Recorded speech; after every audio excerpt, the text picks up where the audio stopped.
पिछले एक महीने से राजस्थान में सियासी संग्राम चल रहा है। पायलट के बागी तेवर दिखाने के बाद गहलोत सरकार पर संकट के बादल मंडराने लगे, लेकिन इस बीच पायलट को पार्टी मनाने में कामयाब रही तो लगा कि राजस्थान में सियासी संग्राम में फुल स्टॉप लग गया है। लेकिन इस बीच भाजपा के अविश्वास प्रस्ताव के कदम ने इसमें ट्विस्ट ला दिया है। हालांकि भाजपा इसमें अपने घर को टटोलने के साथ सत्ता पक्ष के मन को भी टटोलने का काम करेगी। हम प्रतिपक्ष के नाते इस सरकार ने जो होटल में बंद होकर के राजस्थान की सरकार के साथ जिस प्रकार का न्याय किया है, उन सारे महत्वपूर्ण विषय को सदन के फ्लोर पर लाने का प्रयास करेंगे। हो सकता है कि ये सरकार स्वयं अपनी तरफ से विश्वास मत के लिए प्रस्ताव लेकर आए, वो अपना काम करेंगे, लेकिन हम कल ही उनके खिलाफ अविश्वास प्रस्ताव भी साथ का साथ भारतीय जनता पार्टी और हमारे सहयोगी दल के रूप में हम निश्चित रूप से रखेंगे।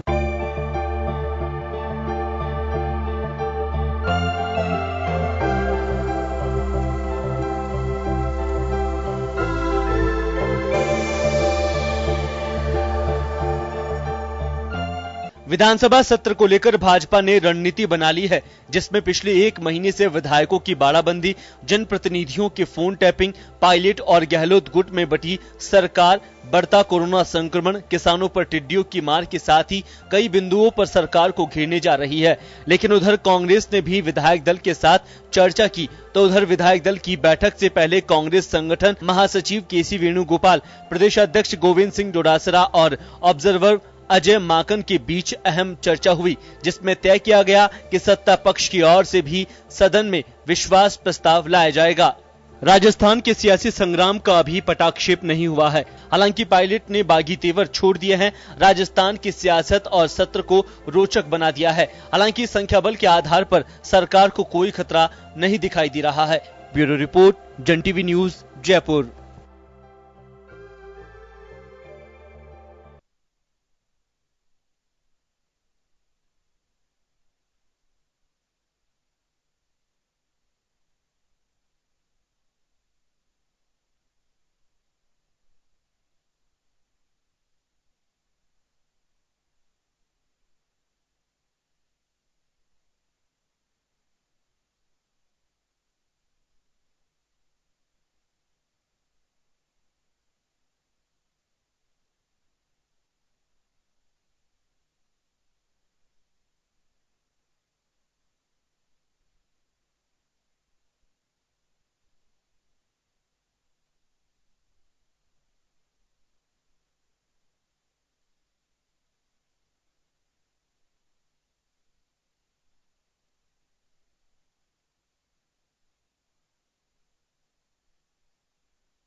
1 महीने से ये जो बस है ये बाड़ेबंदी की प्रतीक बन चुकी है।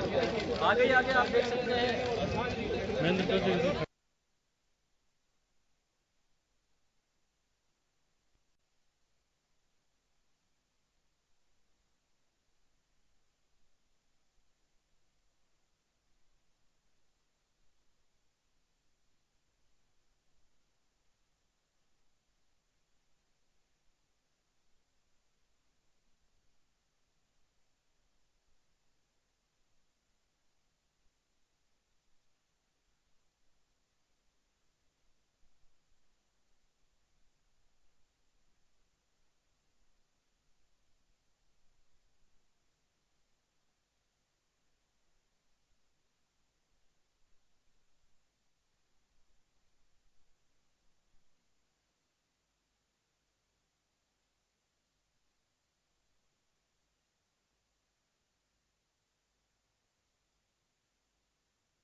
अब देखिए कि विक्ट्री साइन गहलोत के साथ ऐसे भी विक्ट्री साइन दिखाया और बाकी सारी यानी कि ये संदेश कांग्रेस देने की कोशिश करी की कोशिश की कि ये नहीं गिरा होता ना गिर जाएंगे।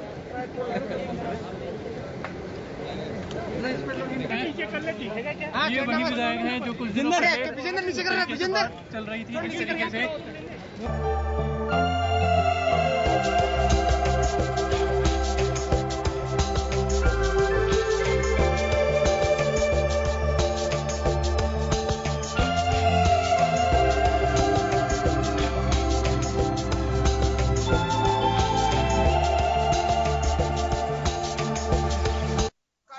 स्वागत है आपका। मैं हूं योगेंद्र, आप देख रहे हैं खास खबर। खास खबर में हम बात करेंगे राजस्थान में विधानसभा सत्र के ठीक एक दिन पहले प्रदेश का सियासी पारा एक बार फिर चढ़ता नजर आया। बीजेपी के बैठक के बाद जब ऐलान किया गया कि भाजपा विधानसभा सत्र के दरमियान अविश्वास प्रस्ताव लेकर आएगी, अब से पहले जो सियासी संग्राम चल रहा था वो यही था कि अशोक गहलोत के पास मैजिक नंबर होगा कि नहीं होगा।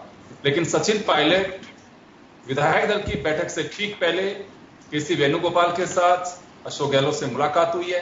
मुलाकात के बाद आप जैसे कि टीवी स्क्रीन पे भी आप लगातार देख रहे हैं, विक्ट्री साइन के साथ साथ उनकी एंट्री हुई और एक गर्मजोशी के साथ में कांग्रेस विधायक दल की बैठक शुरू हुई है, लेकिन अब बड़ा सवाल यह है कि बीजेपी को अभी भी क्या भरोसा है कि अविश्वास प्रस्ताव लेकर के आ रही है, उसके मायने क्या हो सकते हैं। चलिए, दोनों तरफ से रणनीति तैयार है।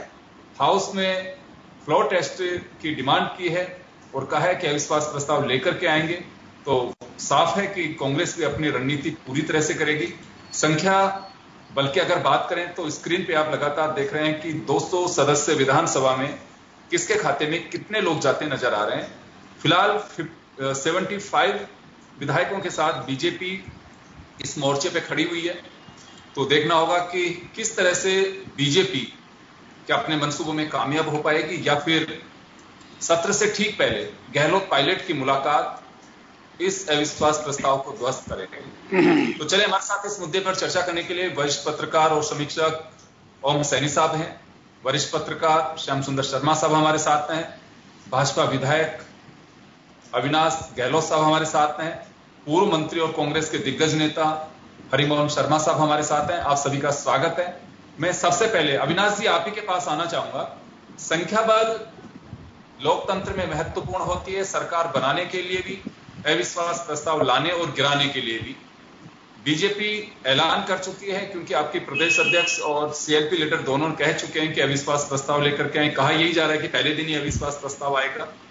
तो इस रणनीति को थोड़ा हम जानना चाहेंगे कि संख्या बल कहां कुछ आपको लग रहा है कि, या फिर ये कहें कि बिल्कुल हमने तय कर लिया कि अविश्वास प्रस्ताव लेके आएंगे, रहेगा क्या? 75 लोग दिखाई दे रहे हैं बीजेपी के पास में। जी देखिए, सबसे पहले तो लोकतंत्र में विश्वास मत और अविश्वास मत एक पक्ष और विपक्ष का अपना अपना आधार होता है, अपना अपना नजरिया होता है।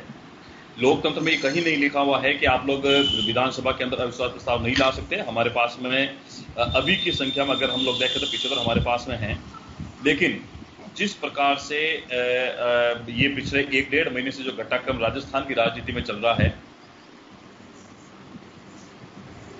जहां तक मेरी समझ है और जहां तक मेरे से बहुत ज्यादा सीनियर जितने भी राजनेता हैं उनकी समझ है कि राजस्थान के इतिहास में पहली बार ऐसा हुआ है कि जिससे सत्ताधारी पार्टी का वर्तमान प्रदेश अध्यक्ष हो, चाहे उसके अन्य जो संगठन हैं, राजनीतिक संगठन, उनके मुखिया इसी सरकार के विरोध में अगर खड़े हो जाते हैं, अगर वो कह दें कि ये सरकार अल्पमत में है और कहीं न कहीं उनका विश्वास जनता में तो खो है उन्होंने पिछले 1.5 साल में, लेकिन वो विधायकों का विस्तार भी खो चुकी है। ये भारतीय जनता पार्टी नहीं कहती, बल्कि उनके खुद के सचिन पायलट साहब के नेतृत्व में उनके 19 विधायक जो हैं वो और 3 निर्दलीय जो विधायक हैं, 22 लोग होते हैं, वो कहते हैं। इसके अलावा भी पिछले 1.5 साल में अगर हम लोग देखें तो निश्चित रूप से इस राज्य सरकार के अंदर जिस प्रकार से आपसी अंतरकलह देखने को मिल रहा है, चाहे वो मुख्यमंत्री मंत्रियों के बीच में हो, चाहे वो मंत्री विधायकों के बीच में हो, चाहे विधायक और जनता के बीच में हो, जिस तरीके का अंतरकलह, अंतर विरोध और जो आपसी खींचतान दिखने को मिल रही है, उससे निश्चित रूप से और किसी का तो नुकसान हुआ कि नहीं हुआ, लेकिन इस राजस्थान प्रदेश की जनता का 8 करोड़ जनता का जरूर नुकसान हुआ है। और इससे अविश्वास प्रस्ताव की पृष्ठभूमि जानना चाह रहा हूं। आपने जो कहा, अभी भी आपको लग रहा है कि सचिन पायलट सहित 19 विधायक आपके खेमे में होंगे, 3 निर्दलीय विधायक जिनके खिलाफ FIR हुई थी वह आपके खेमे में होंगे। मतलब एक बीजेपी को भरोसा किस आधार पे भरोसा है? देखिए राजनीति के अंदर कहीं न कहीं ऐसा लगता है कि जिस प्रकार से पायलट खेमा 2 दिन पहले जयपुर आ चुका है और उसके बाद में जिस प्रकार से अशोक गहलोत जी का खेमा उनको लेने को तैयार नहीं, और कहीं न कहीं उन दोनों के अंदर आज भी एक जो गहरी दरार पड़ चुकी है उनके विचारों के अंदर, उनके मन के अंदर। आने वाले समय में उसी में संभावनाएं तलाश रहे हैं। जी हमारा अधिकार है, क्योंकि हम लोग विपक्ष में हैं और हमारी पार्टी के उच्च नेतृत्व ने यह तय किया है, राजस्थान के नेतृत्व ने तय किया कि हम लोग अविश्वास प्रस्ताव लेके आएंगे। उससे बुराई मुझे लगता है कि कोई बुराई नहीं है। आपके पास वापस लौटूंगा मैं, ओम सैनी साहब के पास जाना चाहूंगा। ओम जी, बीजेपी ने जब ऐलान कर ही दिया है कि अविश्वास प्रस्ताव लेकर के आएगी, क्योंकि यह सत्र खास इसी वजह से कहा जा रहा था कि इसमें कुछ न कुछ होने वाला है। पहले यह था कि अशोक गहलोत के पास में पायलट खेमा अलग होने से संख्या बल जुट पाएगा कि नहीं जुट पाएगा, सुप्रीम कोर्ट, हाई कोर्ट में सब जुडिस मामला, विधायक जो बीएसपी के मर्ज होने वाला, तो ऐसे में बड़ी स्थितियां अलग दौर से चल रही थी कि एक विधायक को लेकर के माना जा रहा था क्या होगा। लेकिन पहले भंवरलाल शर्मा, फिर 3 निर्दलीय विधायकों की वापसी, फिर सचिन पायलट से वापस आला कमान की मुलाकात और फिर विधायक दल की बैठक में पहुंचना। लेकिन इसी बीच बीजेपी का ऐलान कि अविश्वास प्रस्ताव लेकर के आएंगे। तो पूरे इस घटनाक्रम को कैसे देखा जाए? मुझे लगता है कि सिर्फ ये बातचीत करने के लिए और खासतौर से इस अविश्वास प्रस्ताव पे चर्चा तो होगी निश्चित रूप से, चाहे विश्वास प्रस्ताव हो चाहे अविश्वास प्रस्ताव हो, लेकिन अब भारतीय जनता पार्टी अविश्वास प्रस्ताव पहले रख देती है। और अगर कोई उम्मीद की जाती है कि साहब कांग्रेस के अंदर जो अभी जो मिलन, हाथ मिलाना हुआ है और जो गले मिलना हुआ है, ये शायद कहीं वो भकनका जैसा ना हो कि गले मिले और उसके बाद में कुछ ऐसा हो जाए। तो इस उम्मीद के साथ में भी अविश्वास प्रस्ताव का अर्थपूर्ण लगता है। लेकिन ये तय है कि ये जो सारा सीन बना है ये अपने आप में बड़ा आश्चर्यजनक है। आश्चर्यजनक माने में है कि हम लोग समझने लगे थे कि शायद कांग्रेस के अंदर कोई वैचारिक विभाजन या वैचारिक विवाद खड़ा हो रहा है, और एक तरफ वो लोग हैं जो कर्तव्य, जो अपने आप को प्रतिबद्ध और निष्ठा वाला कहते हैं, और जो सन 52 से जो कांग्रेस पार्टी का अपना घोषणा पत्र है, कांग्रेस पार्टी की अपनी रीति नीति है, उनके लिए लड़ने के लिए आमादा है। और दूसरी ओर वो हैं जो कॉरपोरेट जगत के लोगों को रिप्रेजेंट करते हैं और कॉरपोरेट तरीके से अपने आप को आगे बढ़ाना चाहते हैं, और वो उसी तरीके से अपना भविष्य देख रहे हैं। इनके बीच में शायद राजस्थान के अंदर ये शक्ति प्रयोग होगा, और ये बिल्कुल पीक पे पहुंच रहा था, ऐसा लग रहा था जिस तरीके से। और भारतीय जनता पार्टी ने जिस तरीके से सहयोग किया मानेसर में, उनको फौज दे करके, पुलिस दे करके और होटल में ठहरा करके और प्रोटेक्ट कर करके, तो उस लगता था क्या सीमा बन गई है। पायलट इसे खारिज कर चुके हैं, सचिन पायलट इसे खारिज कर चुके हैं। इसे खारिज, देखिए योगेंद्र जी, पायलट साहब का बयान आने के बाद सुना होगा आपने कि बीजेपी का उसमें कोई रोल नहीं है, तो कम से कम उस बात को तो देखिए पायलट साहब खुद नकार चुके इस बात को कि नहीं, हम हमारे खर्चे पे रुके, हमारी हमारा काम इन्वेस्टिगेशन भी है। मैं कह रहा हूँ कि हमारा काम इन्वेस्टिगेशन भी है, हम इन्वेस्टिगेट भी करते हैं कि कर्नाटक में आपके भारतीय जनता पार्टी ने क्या किया, इसमें अरुणाचल में क्या किया, मध्य प्रदेश में क्या किया। तो हमारे पास में ऐसे बहुत से तथ्य हैं जिसकी वजह से हम ऐसी धारणा बना रहे थे। हम ये थोड़े कर दिया, ऐसा कर ही दिया आपने। पायलट साहब एक ही चीज आके हम लोग मध्य प्रदेश में क्या हुआ, वहाँ क्या हुआ, अब समझ में ये नहीं आता कि जब आपके विधायक अगर इस्तीफा देके जाते हैं, आपके विधायक अगर कहीं नाराजगी जाहिर करते हैं प्रदेश इकाई से, उसमें भारतीय जनता पार्टी का क्या लेना? मैं बता रहा हूँ, आप लेन देन बता रहा हूँ। आपने डंके की चोट पर कहा है कि पूरे मुल्क से कांग्रेस को साफ करके रख देंगे, तो कांग्रेस को झाड़ू से साफ थोड़ी होगी। कांग्रेस का अगर शासन समाप्त होगा तब कांग्रेस साफ होगी। ये 100 करोड़ लोगों के अंश के बना है, और हमने जनता के विश्वास के बंधन है, और लोकतंत्र में हम लोग चुनाव में देखिए, ये बात ऐसे नहीं है। ये बात 1975 के आपातकाल वाली कांग्रेस क्या, अरे साहब 1975 गहलोत साहब आपने देखा नहीं है, मैंने भुगता है, आपने देखा नहीं है। एक सेंटेंस और बोल दूं जोगेन जी, एक सेंटेंस और बोल दूं, वो ये कि कुल मिलाकर के राजनेता जिस तरह की भाषा बोलते हैं उसको जानना समझना हमारा दायित्व है। हमारे को कोई फर्क नहीं पड़ता कि भारतीय जनता पार्टी शासन कर रही है, कांग्रेस कर रही है, लेकिन भारतीय जनता पार्टी कुछ बोल करके कहती है तो जुमला था इलेक्शन का। फिर हम कहते हैं जुमला कैसे हो सकता है? इलेक्शन में जो कुछ आप जनता के सामने बोलते हैं उनके लिए तो आपको कमिटेड होना चाहिए। इसी तरीके से हम इस लड़ाई में भी देखा कि जो कुछ बोल रहे हैं वो कमिटमेंट के साथ में बोल रहे होंगे। पायलट साहब जो फरमा रहे हैं वो भी कमिटमेंट के साथ में बोल रहे होंगे, और अशोक जी फरमा रहे हैं वो भी कमिटमेंट के साथ में बोल रहे होंगे। तो हमारा मूल्यांकन कहाँ गलत है? गलत तो इन लोगों का मिलना जुलना जिस तरीके हो सारा वो हो रहा है। आपके पास मैं वापस आ रहा हूँ आपके पास में, मैं श्याम सुंदर शर्मा साहब के पास जाना चाहूंगा। श्याम जी, आपके पास आना चाह रहा हूं। रणनीति देखी आपने बीजेपी की। पहली बार मुझे जहां तक लग रहा है कि विधायक दल की बैठक में केंद्रीय ऑब्जर्वर भी आए, और एक नहीं 3 लोग, काफी दिग्गज नेताओं के साथ में अविश्वास प्रस्ताव की रणनीति तय की गई है। सरकार को घेरने का प्रयास किया गया है। पहले 2 दिन पहले जैसे सचिन पायलट आलाकमान से मिलने के बाद वापसी कर चुके थे, कहा जा रहा था कि सत्र कोई खास नहीं होगा, टिड्डी, कोरोना, लॉ एंड ऑर्डर, इन पे चर्चा हो सकती है। लेकिन अब मुझे लगता है कि खास होगा, क्योंकि अविश्वास प्रस्ताव के जरिए दोनों बातें, अब सरकार विश्वास प्रस्ताव लेके आती है कि प्रतिपक्ष का अविश्वास प्रस्ताव, जो भी आएगा चर्चा होना उस पर लाजमी है। तो इसे कैसे देखा जाए? निश्चित ये तो मान सकते हैं कि रोचक मोड़ पे आ गया हाउस। देखिए योगेंद्र जी, रोचक मोड़ पे आने की स्थिति बनती, लेकिन बीजेपी में यदि तोड़ की स्थिति होती, बीजेपी में भी हाईकमान ने जिस तरह से नरेंद्र तोमर को यहाँ भेजा और मुरलीधर राव को भेजा, प्रभारी को भेजा, कहा किसी तरह से वसुंधरा जी को मना के लिया हो, नहीं तो स्थिति खराब होगी। हम भी जिस तरह की सुन रहे थे, पहले से सुन रहे थे, आप भी देख रहे थे कि अभी मीटिंग में ही प्रताप सिंह ने तो कह ही दिया, हमारी नेता तो वसुंधरा राजे है। अब प्रतिपक्ष के नेता नहीं बोल रहे हैं ज्यादा, बोल कौन रहे? प्रदेश अध्यक्ष बोल रहे हैं। ये कि देखिएगा विडम्बना है इस लोकतंत्र में, जिसको अधिकार दिया है, जिसको अध्यक्षता करने का अधिकार दिया, वो नहीं बोल रहा है। बोल रहा कौन है? अपरिपक्व स्थिति है। जब दिख रहा है आपको कि कांग्रेस का जो टूटन था, जो विघटन था, जो मतभेद था, वो पाट दिया गया। अब हाथ मिला लिए, अब आपके सामने दिख रहा है इतनी मेजोरिटी है, आप अविश्वास प्रस्ताव किसके लिए ला रहे हो? अरे आप ये तो सोच के चलो कि एक वोट का अगर अंतर होता तो आप लाते वो। आज तो स्थिति में वो दिख रहे हैं, 124 तो है, 123 तो है सामने। आप देखिए हाउस में यदि दिख रहे हैं तो उसके बाद भी अगर हम लाएंगे क्योंकि हमारे पास मुद्दे नहीं है बोलने के लिए। बाड़ेबंदी में क्यों है? अगर आपके पास बहुमत है तो आप लोग बाड़ेबंदी में है क्यों? वो उसका जवाब हम दे देंगे आपको। चलो सब हम दे देंगे, आप पूछिए। अविनाश जी आप सुनो तो सही, आप किस स्थिति में अविश्वास प्रस्ताव लाने के? आपके पास है क्या दुकान में सामान?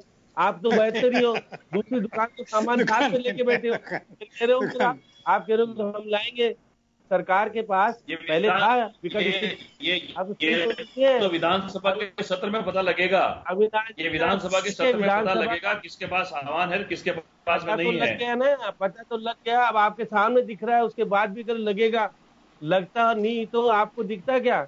आप देखिए 10-13 तो निर्दलीय बैठे हैं वहाँ, 6 बीएसपी के बैठे, 2 माकपा के बैठे, 2 बीटीपी के बैठे, कांग्रेस के नहीं, ये बाकी के बैठे साथ में। आप किस होश में हो? आपके पास तो केवल लोकतांत्रिक पार्टी के 3 है, बाकी तो है नहीं आपके पास।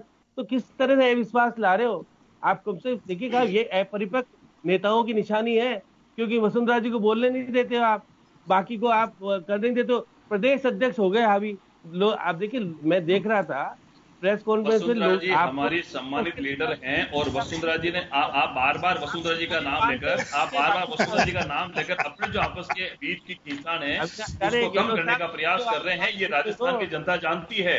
वसुंधरा जी हमारे लीडर हैं, 2 बार राजस्थान प्रदेश की मुखिया रही है और उन्होंने जो विकास कार्य किया ना, आप लोग नहीं करवा सकते। वैसे आपको क्या दिक्कत हो गई? मैं बोल रहा हूँ तो आपको दिक्कत क्या हो रही है? आप सुन तो लो। आप कांग्रेस के थोड़े ही हैं।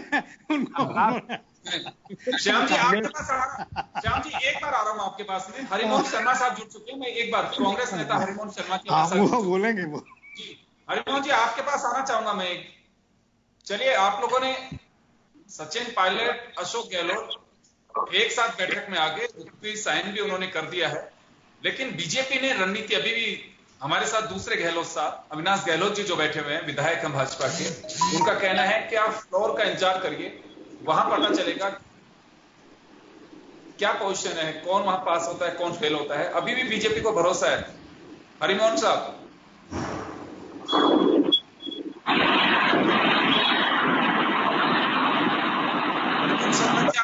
आ रहे हैं?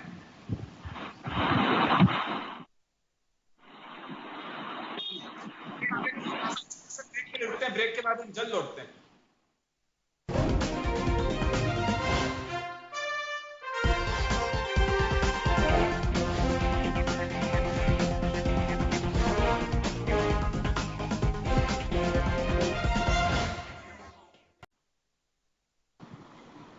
ब्रेक के बाद एक बार फिर आपका स्वागत है। आप देख रहे हैं खास खबर। बात कर रहे हैं राजस्थान विधानसभा के खास सत्र की। खास इस मायने में है, हर सत्र खास होता है, खास इस मायने में है कि प्रदेश में करीब 1.25 महीने से जिस तरह की सियासी उफान चल रहा था, उसके बाद अब हाउस कॉल किया गया है और उसकी वजह भी यही है, जो सियासी घटनाक्रम चले उसी के रिगार्डिंग इस हाउस को बुलाया गया है। पहले 3 दिन के नोटिस पे, 5 दिन, 7 दिन, आखिर 21 दिन के नोटिस पे ही बुलाया जा रहा है।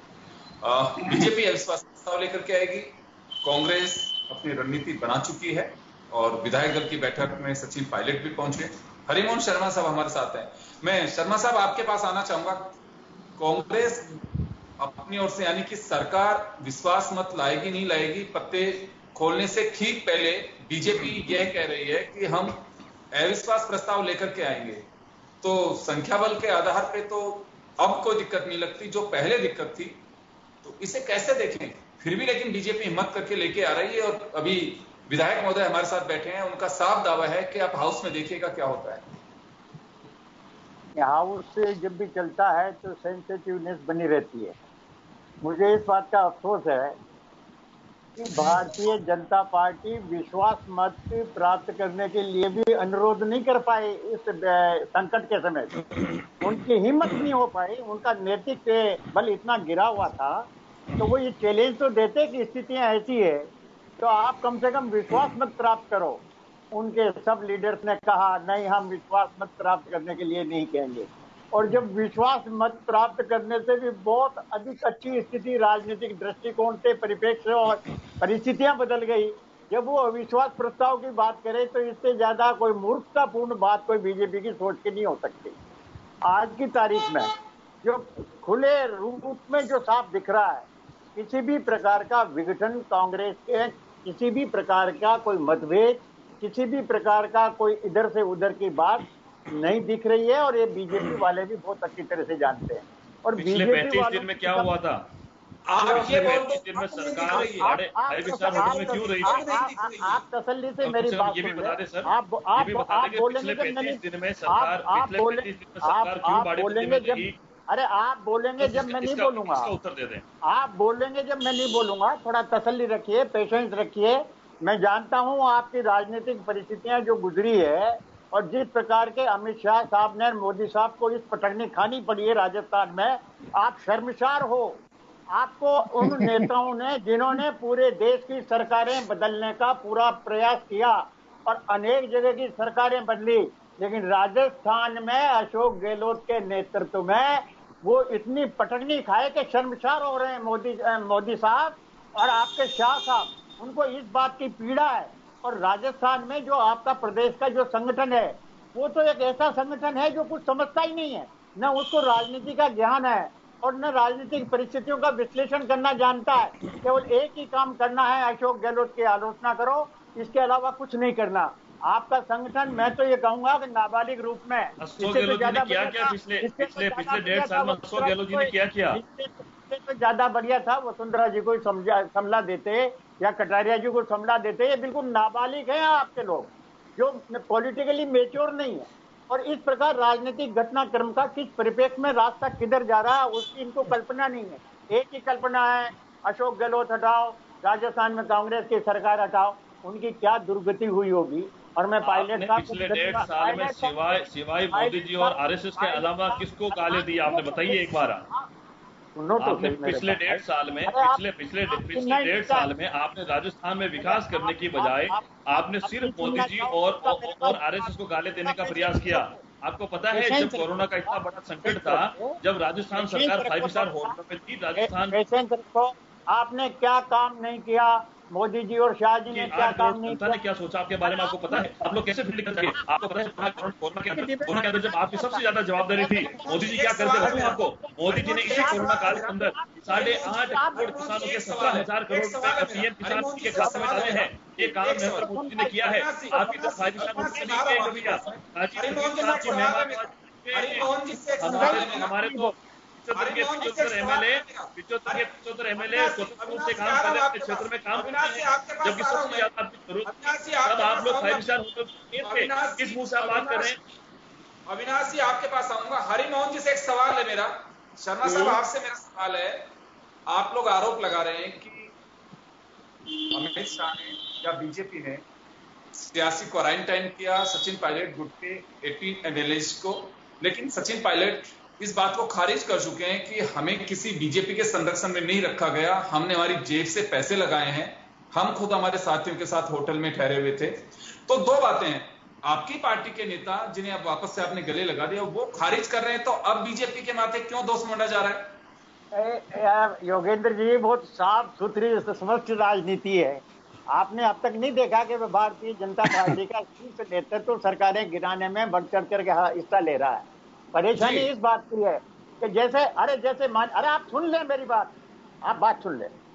जैसे फील्ड मार्शल था ना मानेक शाह, जिसको फील्ड मार्शल की पदवी मिली थी, इस राजनीति के युद्ध में ये अशोक गहलोत फील्ड मार्शल साबित हुआ है। कोरोना के युद्ध में भी ये फील्ड मार्शल साबित हुआ है। उस झेप को मिटाने के लिए बीजेपी के जो विधायक हैं और जो बीजेपी का प्रदेश का जो नेतृत्व है, जिसको मैं नाबालिग श्रेणी में मानता हूं, कुछ तो इधर से उधर विचार बदल करके जुड़ गए, कुछ अपने सपनों को देखने लगे, कुछ अनेक लोग मुख्यमंत्री बनने की तैयारी में लग गए और केवल उनकी लालसा और उनकी इच्छा, उनकी लपलपाती जबान कुर्सी पर थी, आंखों में जो उनको शर्म नाम की चीज नहीं आ रही थी। इनके प्रकार वो कुर्सी पे बैठना चाहते थे। 3-3, 4-4 तो मुख्यमंत्री हो गए। हमारे यहाँ केवल मात्र एक अशोक गहलोत के नेतृत्व में सब काम किया गया। अशोक गहलोत ने चतुराई से और बहुत बुद्धिमत्तापूर्ण जनमत के हिसाब से और सभी कांग्रेस करके क्यों गए थे दिल्ली, इस बात का जवाब दीजिए। पायलट साहब नहीं, सभी को साथ लेकर के आपके जो कारनामे थे, जो सरकार गिराना चाहते थे, उसका मुंह तोड़ जवाब दिया। लोकतंत्र को बचाया अशोक गहलोत जी का बयान सुन, लोकतंत्र को बचाया अशोक गहलोत ने। आप समझे इस बात को। बनने के बाद में 18 महीने तक उन्होंने उप मुख्यमंत्री सचिन पायलट से बात तक नहीं की, संवाद तक नहीं हुआ है। आप क्या बात करते हैं? आप भारतीय जनता पार्टी पे क्यों बात करना चाह रहे हैं, जब आपके प्रदेश अध्यक्ष सचिन पायलट साहब उप मुख्यमंत्री है, कैबिनेट मंत्री है। पिछले 18 महीने में आपके मुखिया के उप मुख्यमंत्री के बीच में कोई संवाद नहीं होता है और आप बात करते हैं भारतीय जनता पार्टी की। आपने एसओजी के अंदर मुकदमा दर्ज करवाया, क्या बात हो गई है? वापस क्यों एफआईआर लगाई आपने? एसओजी किसके अंडर में काम करती है?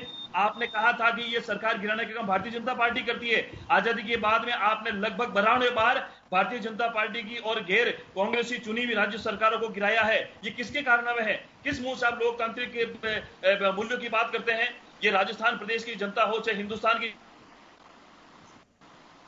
जनता, कांग्रेस का काला इतिहास रहा इस लोकतंत्र के अंदर। लोकतंत्र की हत्या करने का काम अगर किसी ने किया है तो ये कांग्रेस पार्टी ने कहा है। और जहां मोदी जी का नाम लेते हैं, अमित शाह जी का नाम लेते हैं, अरे अब जब इन्होंने कुछ नहीं किया है, जब मोदी जी ने 8.5 करोड़ किसानों के खाते में 17,000 करोड़ रुपए पीएम किसान सम्मान निधि इसी कोरोना काल में इस महीने में डाले, ये काम किया मोदी जी ने। और आपने क्या किया?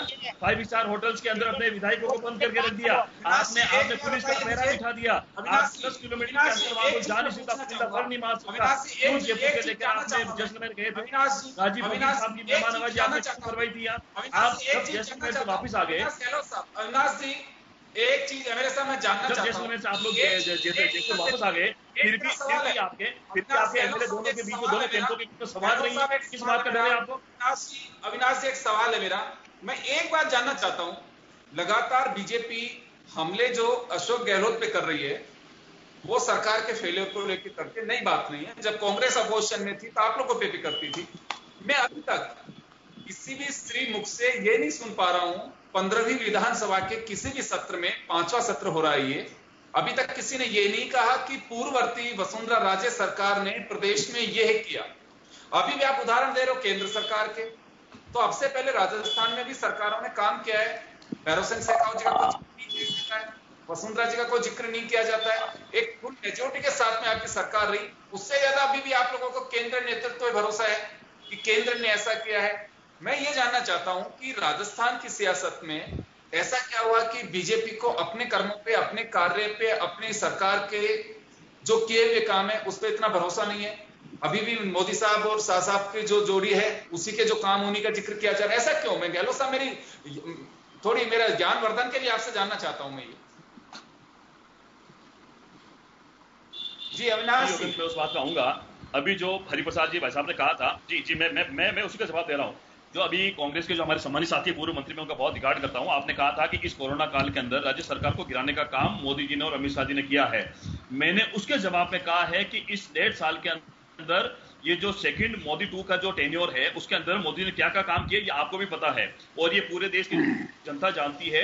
इससे पहले जो वसुंधरा जी की सरकार ने जो 5 साल का कार्यकाल रहा था, उन्होंने जो ऐतिहासिक कार्य किए थे उसकी आप मुकाबला नहीं कर सकते। सिर्फ ये सरकार बनने के बाद में मैं आपसे पूछना चाहता हूं कि आपने जो विकास की योजनाएं थी, ये जो अन्नपूर्णा रसोई थी, आपने इंदिरा रसोई के नाम से क्यों कर दी थी? ये जब अच्छी योजना थी आपने क्यों बंद करके उसको वापस चालू किया? गुरु गोलकर योजना में जो शमशान कब्रिस्तान की जो बाउंड्री का विकास का काम था जो आजादी के बाद में कभी नहीं हुआ, ये राजस्थान के अंदर हुआ था। ये काम को किसने कराया था? राजस्थान की सरकार ने कराया था। इसके अलावा जननी सुरक्षा योजना देख लो, चाहे निःशुल्क दवाई वाली देख लो, चाहे पेंशन का काम देख लो, राज्य सरकार के स्तर पर जितना काम हमने किया उतना कांग्रेस की सरकार नहीं कर सकती। दूसरी बात, ये सरकार प्रदेश सरकार बनने के बाद में आप लोगों ने चुनाव से पहले जो वादे किए थे उन वादों का क्या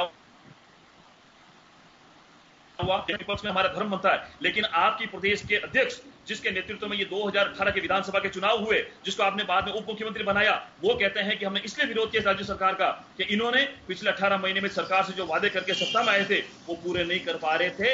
ये आपकी फेल्योर है, आपकी राज्य सरकार की फेल्योर है। इसलिए मैं कहना चाहता हूं कि आप दोनों के बीच के वर्चस्व की लड़ाई है, जो अंतरकलह आप लोगों के बीच में है, उसको भारतीय जनता पार्टी को कृपा करके नहीं डालें। आप तो अपने कुनबे को संभालिए। आपने जिस प्रकार से दरार पड़ी आपके खेमे के अंदर, हाँ, आप 2 दिन हो गए सचिन पायलट गुट को आए हुए, आपने उनको निमंत्रण नहीं दिया। आपने जैसलमेर से लाने के बाद अपने फेयरमेंट होटल के अंदर वापस से एमएलए को लेके आ गए। एयरपोर्ट पे वो तस्वीर देखी आपने, जहां रस्सी बांध दी गई थी ताकि कोई एमएलए वहां से भाग के जाए नहीं। इतना अविश्वास इस राजस्थान की राजनीति के अंदर, चाहे भारत की राजनीति के अंदर, पहले कभी ऐसा दृश्य देखने को नहीं मिला था जो इस समय देखने को मिल रहा है। हमारे सारे 75 के 75 विधायक खुले में घूम रहे हैं आपकी सरकार होते हुए। गुजरात होते हुए आपने क्यों उनको बाड़े में बंद करके रखा है, जबकि आपके सारे एमएलए कहते हैं, फिर आपने क्यों कहा था? वसुंधरा जी की, वसुंधरा जी हमारी पार्टी की सम्मानित लीडर हैं और इस प्रकार से टीआरपी बढ़ाने के जिस प्रकार से ये न्यूज चैनल वाले छापते हैं, आज विधायक की बैठक में भी वसुंधरा जी मौजूद थे। वसुंधरा जी ने कहा है कि वसुंधरा जी की राजमाता के सिंह ने कहा था उनके लिए पार्टी फर्स्ट है। उसके विधायकों को, सर आपके 18 विधायकों को आप लोगों ने गुजरात भेजा, आप लोगों को क्यों खतरा था इतना? आपके तो कोई दिक्कत ही नहीं थी, क्यों भेजा आप लोगों ने? कोई दिक्कत नहीं है, लेकिन कहना चाहता हूं कि जिस प्रकार से पिछले 2, 4, 5 दिन के अंदर जब से उनको भेजा था, कुछ एमएलए के इनपुट आए थे, उन्होंने माननीय प्रदेश अध्यक्ष जी को बताया था, उन्होंने हमारे नेता प्रतिपक्ष को बताया था कि राज्य सरकार की ओर से जो दलित वर्ग के हमारे माननीय सदस्य आते हैं, जो विधायक आते हैं, उनको प्रलोभन देकर उनके ऊपर किसी प्रकार से पुलिस प्रशासन का दबाव लगाकर उनको परेशान करने का प्रयास किया जा रहा है। इसलिए उनको हमें हमारे परिवार की सुरक्षा करने की जवाबदारी है। इसलिए उनको कुछ दिनों के लिए एक भ्रमण कराने के लिए ले गए थे, ताकि ये जो कुत्सित प्रयास किया जा रहा है राजस्थान सरकार का, इसके अंदर वो सफल नहीं हो। और पिछले कई दिनों से जिस प्रकार से हमारे एमएलए के इनपुट जो हमारे प्रदेश नेतृत्व को मिली थी, उसकी रिपोर्ट के आधार पर ये काम किया था हमने। जिस प्रकार से आपने कहा था, मैं एक बात पूछना चाहता हूं आपके चैनल के माध्यम से, आपने अगर कहा है कि ये भारतीय जनता पार्टी के खर्चे पे गए, उन लोगों से 30-30, 35-35 करोड़ रुपए लेके गए थे, पहले किस्त पहुंच गई, दूसरी पहुंचने वाली थी। ईमानदारी से आपसे मैं पूछना चाहता हूं कि एक विधायक से पूछ के बताइए कि भारतीय जनता पार्टी ने कितने में उनको खरीदा था। अगर वो लोग खरीदे हुए होते तो वापस आज आपके कैंप में नहीं आते। ये कौन सी लोकतांत्रिक मूल्यों की आप लोग बात करते हैं? कौन से एसओजी के अंदर मुकदमा दर्ज करा के वापस आपने एफआईआर लगा दी? आज कोई बयान नहीं है, कोई पूछताछ नहीं है। ये कौन अंदर खाने की लड़ाई को बीजेपी के ऊपर डालना चाहती है? जबकि हकीकत यह है कि आपके अंदर वर्चस्व की लड़ाई है। ओम सैनी साहब के पास जाना चाहूंगा, ओम सैनी साहब के पास जाना चाहूंगा। ओम जी आपके पास आना चाह रहा हूं मैं एक चीज देख रहा हूं इस पूरे जो 35 दिन का घटनाक्रम चला है उसी के अंदर, कि जांच एजेंसियों को इस तरह से यूज किया गया है जैसे अग्रिम संगठन हो पार्टी की चुनी सरकार के, चाहे केंद्र हो चाहे राज्य हो। हमारे यहाँ पे एक परंपरा बन जाती है, एक लीग बन जाती है, या तो राजनीतिक दल या बैठे जो हुक्मरान है वो तय करें कि हमें इस तरह से नहीं करना है, ये बहुत गलत लाइन है, लोकतंत्र के हित में नहीं है। मुझे लगता नहीं है ये। अब तो किस तरह से देखा, नया मोड़ देखने को मिल रहा है। केंद्र सरकार कहने को बेशक कुछ भी कहे कोई भी, कि ईडी इनकम टैक्स अगर किसी के रेड करने आती है, किसी के इन्वेस्टिगेशन करने आती है, किसी के सर्च करने आती है, तो उसके लिए कोई मुहूर्त नहीं निकलाया जाता है। निकलवाया जा सकता है, कभी भी हो सकता है। मैं ये नहीं कहता कि आप क्यों आ रहे हो। इसी तरह से राज्य सरकार, तो ये कहां लेके जाएंगे लोकतंत्र को? एक राज्य की बात नहीं है ये, हालांकि आज मैं राजस्थान पे फोकस रखना चाह रहा था। एक राज्य की बात नहीं है। ऐसी स्थितियां हो गई कि आपके पास में ताकत का एहसास है तो आप उसको अपने उपयोग में लगा दो, सरकार बनाने के लिए, किसी को दबाने के लिए। सभी जगह यह हाल हो रहा है, क्या होगा इसका? देखिए, कुल मिलाकर के सत्ता प्रतिष्ठान जिस तरीके से संस्थाओं का इस्तेमाल करने लगे हैं, ये कोई अच्छी बात नहीं है निश्चित रूप से। लेकिन प्रारंभ किसने किया? अभी मैं इसको सन 80 के बाद में देखना चाहता हूं, क्योंकि 80 से पहले को तो सब कुछ जो गड़बड़ झाले हो गए थे उनको लेकर के सबने कहना स्टार्ट किया। और भारतीय जनता पार्टी का जन्म इसलिए हुआ था 1980 में, इसीलिए आई थी कि हम राजनीति के चाल, चेहरे और चरित्र को बदलेंगे। ये हमने, और पूरे हिंदुस्तान ने माना कि लो कांग्रेस का विकल्प पैदा हो गया, अब कांग्रेस की जगह हम भारतीय जनता पार्टी के साथ में जुड़ेंगे। लेकिन धीरे धीरे समझ में आया कि कांग्रेस के साथ में क्या जुड़ेंगे, तो वो ये भी उसी रास्ते पे जा रहे हैं। मैं खासतौर से बताना चाहता हूं कि ये कॉन्स्टिट्यूशन रखा है भारतीय जनता पार्टी का, इसके पहले 3 में ये लोग लिखते हैं कि पार्टी विधि द्वारा स्थापित भारत के संविधान तथा समाजवाद पंथ निरपेक्षता और लोकतंत्र के सिद्धांतों के प्रति अपनी सच्ची आस्था और निष्ठा रखेगी तथा भारत की प्रभुसत्ता, एकता और अखंडता को कायम रखेगी। कहाँ है बताइए? न पंथ निरपेक्षता को स्वीकार करते, न समाजवाद को स्वीकार करते, न सारी चीजों को रिजेक्ट कर रहे हैं। तो ऐसे में और फिर साथ साथ में पॉलिटिकल पार्टी जो इन सब चीजों के लिए कमिटेड है, चाहे समाजवादी पार्टी हो, चाहे साम्यवादी पार्टी हो, चाहे कांग्रेस पार्टी हो या रीजनल पार्टियां हो, उनको रिजेक्ट करने के साथ साथ में उनको, तो ये देखने की चीज है। ये तो ठीक नहीं है कि इंस्टीट्यूशंस का किस तरीके से आप इस्तेमाल कर रहे हैं, लेकिन भारत सरकार जिस तरीके से अपने संघ के जितने भी राज्य हैं उनमें जो पेनिट्रेट करती है अपने विरोधियों को वो करने के लिए, वो ज्यादा खतरनाक है। राजस्थान में हुआ उसका कारण बहुत अलग है। उसका कारण भी ऐसा है कि किसने एफआईआर दर्ज करवाई और किसके लिए करवाई, जब चीफ मिनिस्टर और डिप्टी चीफ मिनिस्टर दोनों के पास में नोटिस जाते हैं। तो ऐसा तो मैंने नहीं देखा कि भारत सरकार का कोई डिपार्टमेंट इनकम टैक्स वाला या ईडी वाला अमित शाह के पास में या नरेंद्र मोदी के पास में जा रहा हो, नहीं देखा ऐसा ना। तो वो जब वो इतने आदरणीय हैं तो राजस्थान के ये लोग भी तो आदरणीय हैं। तो ये हो ठीक नहीं रहा, ये तो कहा जाना चाहिए। किसने? राज्य सरकार की एजेंसियों ने राज्य सरकार के मुख्यमंत्रियों देखिए विवाद नहीं कर भाई साहब। देखिए इसलिए मैं कहना चाहता हूँ, संकेत किया है मैंने, संकेत किया केंद्र का नहीं था, ये राज्य सरकार का ही था। फिर आपने वापस क्यों लिया इसको? मैं तो ये वापस क्यों लिया? अभी क्यों कर रहे हैं ये ईडी वाले, क्यों कर रहे हैं सब आकर के? अभी जो कर रहे हैं आईबी वाले क्या कुछ कर रहे हैं सब पता है। ये गहलोत साहब ये अच्छी बात नहीं है। मतलब मैं ना आप इसको बोले ना मैं इसको बोलूं, हमें ऐसे इंस्टीट्यूशंस का इस्तेमाल ठीक नहीं लगता कि ऐसा नहीं होना चाहिए। ये रंजिशों के साथ में जो काम होता है ये बड़ा तकलीफ है। डेमोक्रेसी में ये सब बातें नहीं होनी चाहिए। ये जो बाड़ों में जाने लगे हैं लोग, हम तो इसकी भी आलोचना करते हैं कि कमिटेड और निष्ठावान आदमी को आप कहीं छोड़ दीजिए, उसको परचेज करना बहुत मुश्किल होगा। जैसे आपने फरमाया कि हमारे कुछ दलित था जो इतने जिनको लालच दी जा रही थी। लालच क्या होती है? जिस विचार से आप जुड़े हुए हैं, जिस विचारधारा के साथ में आप काम कर रहे हैं, वहां लालच क्या करेगी? आप समाज पुलिस प्रशासन के माध्यम से उन विचारों के ऊपर मुकदमे दर्ज करवाने की धमकियां दी जा रही थी, उनके परिवार वालों को तंग किया जा रहा था। इसलिए मैं कह रहा हूँ, मैंने वो लालच इसलिए कहा था कि राजस्थान सरकार जिन लोगों ने फोर्स के माध्यम से इसलिए उनको परेशान कर रही थी, इसलिए कह रहे हैं। मैं श्याम जी के पास जाना चाह रहा हूँ। श्याम जी आपके पास आना, ये जो सत्र खास बनाया गया है राजनीतिक दलों की ओर से, कोई किसी को लपटने की लग रहा है, कोई किसी को खींचने में लग रहा है। यहाँ जांच एजेंसियों की बात हो रही है। जांच एजेंसी किस तरह से उसका, आप तो कई बार कहते हैं इसके पास में ताकत है तो उसका उपयोग कर, अपन तो मिसयूज नहीं कहते हैं, उसको उपयोग कर रहे हैं, लेकिन कहां तक इसे उचित माना जाए? एक तरफ हम आजादी की वर्षगांठ मनाने जा रहे हैं और दूसरी तरफ हम लोकतंत्र को किस तरह से हम उसको तार तार करने की कोशिश करें। बेशक हम दम भर रहे हो इस बात को लेकर के कि हम पास हो गए, फेल हो गए, लेकिन 35 दिन के जो घटनाक्रम रहा है पूरा, ये देखिए सामने एक अलग प्रयोगशाला बन गई है राजस्थान। जन टीवी नेट पे 8 बजे उस पे। देखिए योगेंद्र जी, आपने देखा कि जब अगर सुप्रीम कोर्ट ये कहता है कि सीबीआई तोता है, तो बाकी चीज तो आप किसी को कहने की जरूरत ही नहीं। अगर सुप्रीम कोर्ट जब मान लेता है तो हम तो मानने के काबिल है। जो व्यक्ति शासन में आ जाता है वो साधनों का सदुपयोग करता है, और राजस्थान में तो अभी रुकेगा नहीं है, ये क्रम जारी रहेगा, क्योंकि यहाँ तो उथल पुथल होनी थी, हुई नहीं, इसलिए वो क्रम जारी रखेंगे। आप प्रताप सिंह खाचरियावास को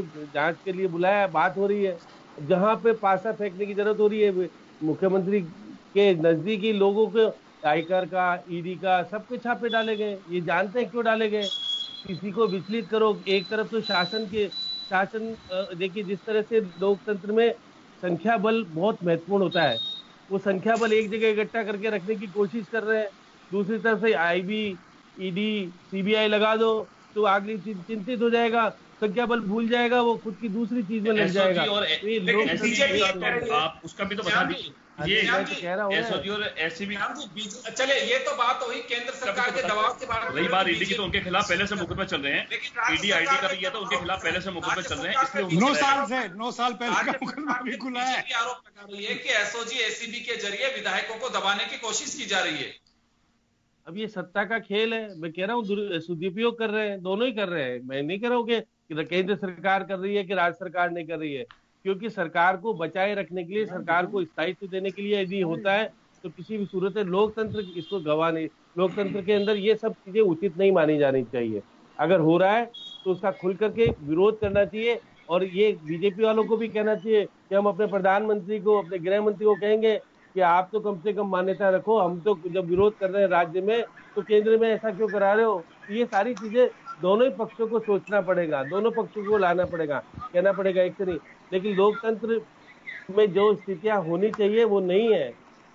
देखिए, आप देखिएगा, अगर केंद्र में शासन है तो जिस तरह का उपयोग हो रहा है, अब उसका क्या परिणाम होगा, ये ठीक नहीं है। राजस्थान, मैं तो कह रहा हूँ, मुख्यमंत्री जी कह रहे थे कि मेरे को भी नोटिस मिला, उप मुख्यमंत्री को नोटिस मिला।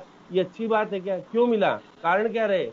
आप मुख्यमंत्री होने के बाद भी अगर एसओजी आपके कहने, आपके की सरकारी मुख्य सचेतक कौन होता है, उसके कहने से शिकायत दर्ज हो, फिर नोटिस जारी हो, क्यों हो?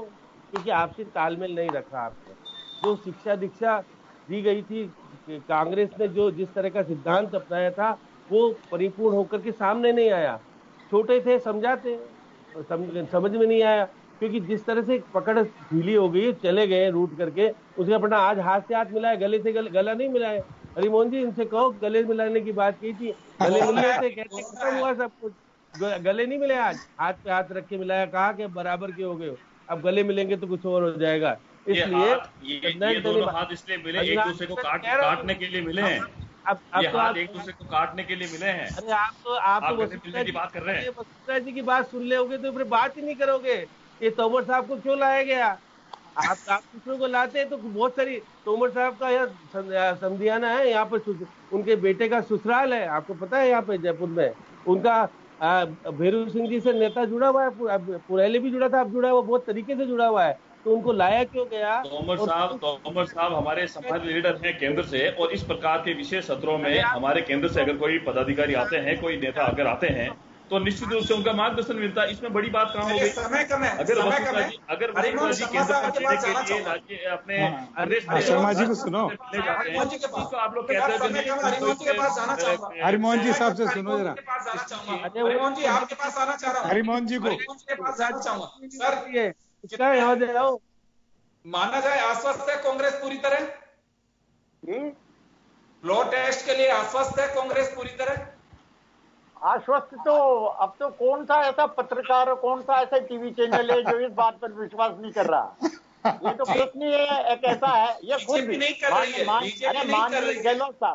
माननीय गहलोत साहब भारतीय जनता पार्टी के जो विधायक हैं, ये खुद ही बेचारे महसूस कर रहे हैं कि भाई बहुमत तो साफ दिख रहा है, लेकिन जो राजनीति में कुछ न कुछ अपने अस्तित्व को बचाए रखने के लिए करना पड़ता है, तो उसी क्रम में अविश्वास प्रस्ताव की बात करते हैं। और अविश्वास प्रस्ताव की क्या हालत होंगी ये खुद भी जानते हैं और सारी जनता भी जानती है। मेरा तो एक ही मूल प्रश्न है पूरे देश के परिप्रेक्ष्य में, राजस्थान भी उसमें एक है, कि माननीय प्रधानमंत्री जी ने इस बात की शपथ ली थी तो वो फेडरल सिस्टम को कायम रखेंगे, और शपथ ली थी इस बात की कि संविधान की रक्षा करेंगे, लोकतंत्र को कायम रखेंगे। लेकिन मुझे इस बात का जो चाल चरित्र और चेहरे की बात करने वाला जिस पार्टी का नेतृत्व खुद, चाहे वो गोवा हो, चाहे मणिपुर हो, चाहे कर्नाटक हो, चाहे मध्य प्रदेश हो, और चाहे आखिरी में राजस्थान हो, जिस प्रकार के फेडरल सिस्टम को खत्म करके अपनी पार्टी का वर्चस्व हर जगह फाउल मीन्स के माध्यम से बनाना चाहते हैं, तो ये प्रधानमंत्री जी की नैतिकता के विरुद्ध है। प्रधानमंत्री जी का जैसा पद है और जो गरिमा है, उनको इस बात का ख्याल रखना चाहिए कि वो हमारे देश के सर्वोच्च हैं। कम से कम ये तो ख्याल करें इस फेडरल सिस्टम को विघटित करके अपनी सत्ता और अपनी पार्टी की फाउल मीन्स से वो सत्ता बना करके कब्जा कर लें पूरे देश पे, और एक विचारधारा के उसमें वो जकड़ ले पूरे देश को, और विकास के काम कोई करे नहीं, और केवल सांप्रदायिक तनाव पैदा करके सांप्रदायिक हिसाब से हिंदू मुस्लिम की बात करके वो सत्ता की बात मैं हरिमोहन से एक सवाल पूछना चाहता हूँ।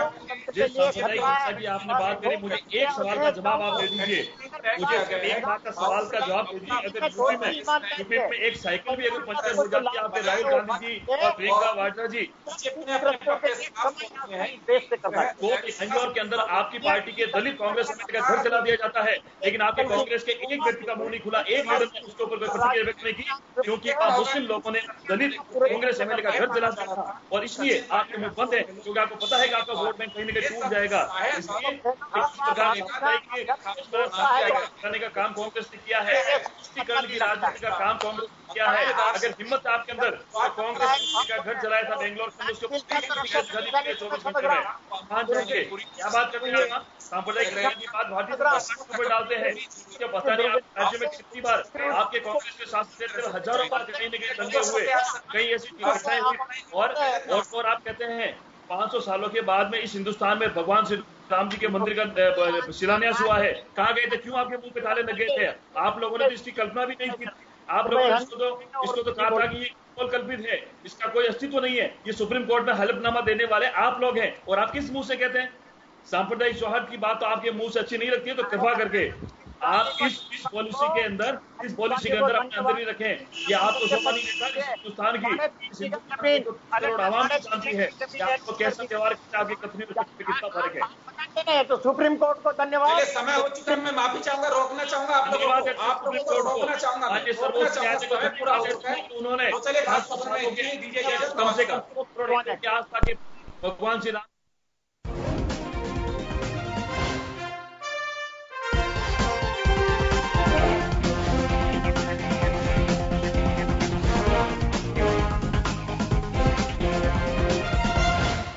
जन टीवी की लेटेस्ट अपडेट पाने के लिए हमारे चैनल को जरूर सब्सक्राइब करें और नोटिफिकेशन पाने के लिए बेल आइकॉन दबाएं।